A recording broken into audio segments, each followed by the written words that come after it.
Adakah pengkhususan herbal untuk ibu hamil dengan yang tidak hamil? Maksudnya, oh yang berbahaya mungkin ya. Tergantung usia kehamilan. Ya, tapi kalau herbal untuk membuat orang itu bisa hamil, maksudnya herbal yang membantu lah ya untuk hamil itu, saya bisa menyarankan semua produk lebah, karena produk lebah itu banyak mengandung hormon. Produknya lebah semua, ya. Tapi kalau seandainya dia punya kemampuan untuk menurunkan tensi, gitu kan, misalkan orang hamil minum mengkudu, itu biasanya tidak terlalu disarankan, tidak bisa sarankan. Yang biasa kita berikan adalah herbal-herbal yang menguatkan kandungan, seperti rimpang-rimpangan, jahe, temulawak, gitu. Tapi minum saja dalam jumlah yang kecil, ya, untuk mengasupi dosisnya tadi.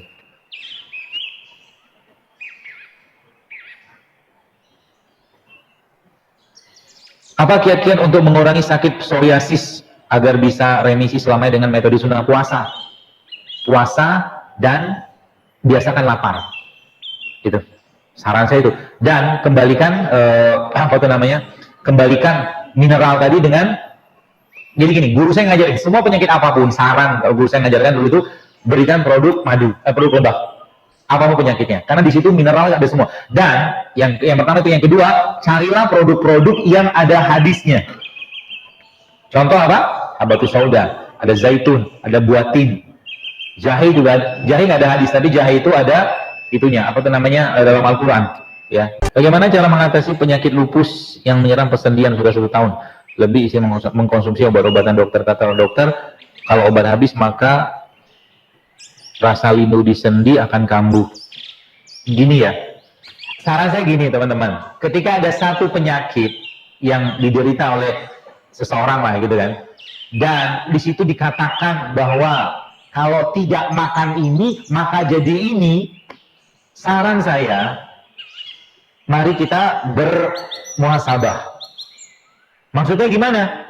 Apa benar seperti itu? Apa nggak ada takdir Allah di situ gitu loh? Apakah dengan kalau saya nggak makan ini bisa terjadi?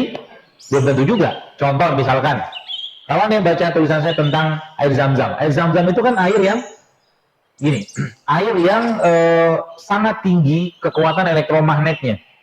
Yang pertama. Dan kalau Bapak Ibu teman-teman baca buku dari siapa tuh, Masaru Emoto itu, ya, tentang hidden message of water, jadi pesan tersembunyi di balik air, itu kan dia bilang, dia itu sekarang udah masuk Islam, Masaru Emoto itu. Gara-gara meneliti air zam-zam. Gara-gara meneliti air lain juga teliti, tapi air zam-zam itu dia punya molekulnya indahnya luar biasa. Kenapa? Dibaca oleh jutaan orang dengan kalimat-kalimat baik setiap hari kok. Air itu kan, waja'alna minal ma'i kulla syai'in hayy.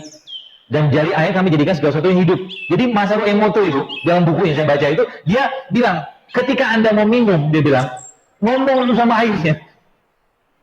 Kenapa? Air yang kalau bahasa diucapkan, dibacakan dengan kalimat-kalimat yang baik, terima kasih segala macam, bla bla bla, itu ternyata molekulnya menjadi baik. Kenapa? Air itu ibaratnya molekulnya mengikuti dengan apa yang dibaca oleh tuannya, yang orang minumnya. Terus saya bilang, apa bacaan terbaik kita? Al-Quran. Sehingga apa? Ketika mau minum air, apa yang kita kerjakan selama ini? Kita baca Bismillah doang, Bismillah aja lah, sesuai dengan hadisnya Nabi, kan Nabi baca Bismillah. Kita tambahin boleh nggak dengan misalkan di luar itu kita membaca misalkan doa-doa kesembuhan dari air tersebut untuk air tersebut dengan membaca apa yang diajarkan oleh Nabi, boleh nggak? Boleh. Jadi misalkan gini nih, ini contoh aja supaya kita nggak tergantung dengan sesuatu persepsi yang belum tentu benar juga. Ya, contoh, Anda minum air Bismillah. Wahai air, terima kasih sudah membantu saya untuk bisa menghilangkan nafsu dengan izin Allah. Ya Rob, aku mohon kepadamu dengan wasilah air ini, engkau sembuhkan sakitku ya Rob. Wahai air, alhamdulillah terima kasih, aku bisa minum engkau. Jadi dipuji-puji terus air, dengan kita menjadikan Allah sebagai itunya, intinya gitu loh. Bisa kok sebenarnya. Karena Pak, dia melihat sendiri si Masaru itu.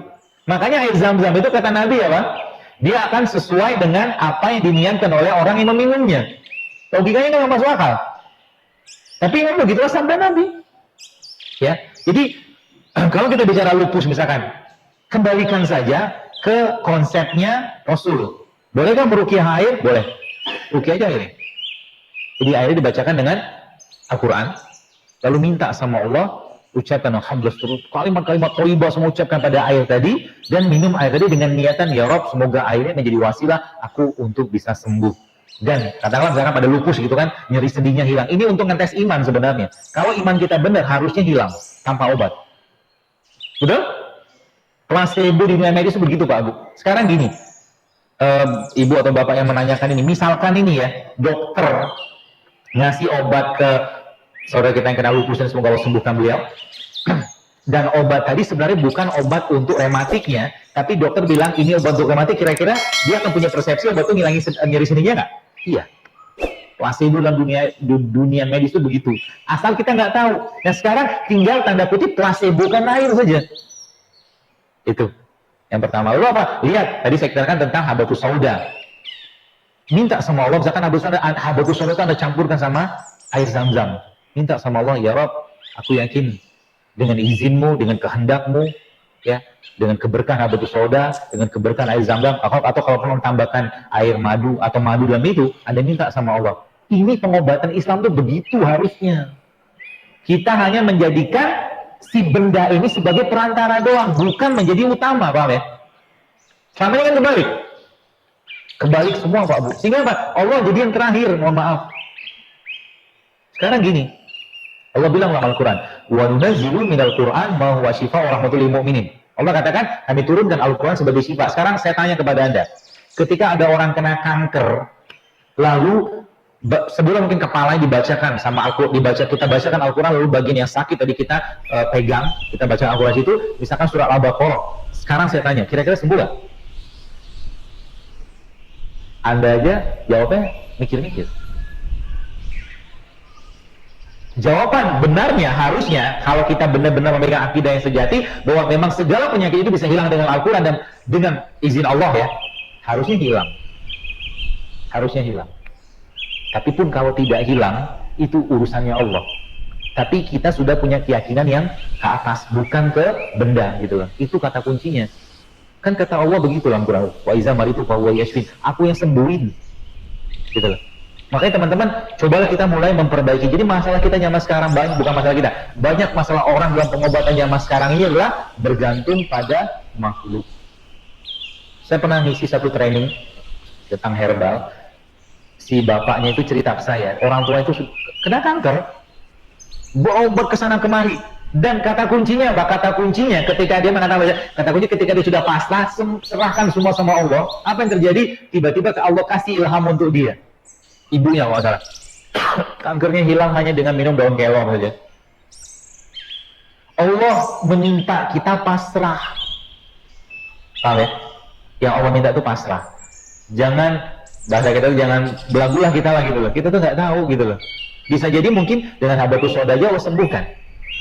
Kalau Allah berkehendak. Cuma yang Allah minta apa? Tolong, bukan tolong sih, jadikan aku itu sebagai superiornya, paling atasnya. Minta semua sama Allah. Ya, seperti itu. Jadi itu obatnya. Ya, kalau saya tanya misalkan obatnya lah ya apa? Ya untuk sendi sih kalau boleh saya katakan sendi itu di herbal ya. Ada kunyit, dia bisa dipakai buat sendi. Propolis juga bisa buat sendi. Kalau Bapak Ibu baca tentang riset tentang royal jelly juga kalau Anda campurkan sama obat, dicampurkan sama air juga bisa untuk sendi. Lalu bagian yang sakit tadi Anda ruqyah. Simple? Simple. Dan sembuh atau tidaknya bukan urusan kita. Yang kita, jadi gini, penyakit itu kan sekian lama dengan pola makan yang ngawur gitu kan, akhirnya terjadi penyakit. Sekarang tiba-tiba minta instan, mana bisa lah? Ya Allah minta apa? Sabar. ربنا Ya, ما خلقت هذا باطلا سبحانك فقنا عذاب النار